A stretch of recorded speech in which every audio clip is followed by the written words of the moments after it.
Automatic shift lock engine start indicator warning light, what it means, and what to do.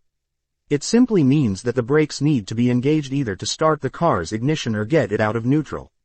Here are a few steps to troubleshoot if the automatic shift lock engine start indicator warning light stays on or is flashing on your dashboard. 1. Check the brake pedal. Ensure you're pressing the brake pedal firmly before trying to shift out of park or starting the engine. 2. Inspect for obstructions. Make sure nothing is obstructing the brake pedal or the shift lever.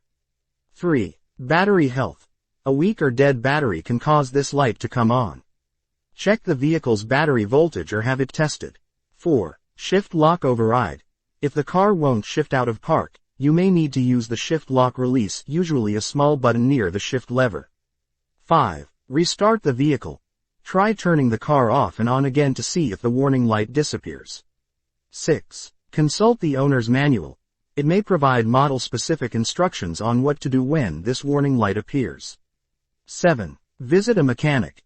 If the issue persists, it could be a malfunction in the shift lock or push to start system, and professional diagnosis may be required.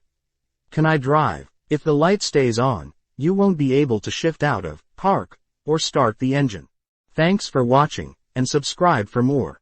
If you find this video useful, please like and share it with your friends, and if you have any questions, leave a comment, we'll respond.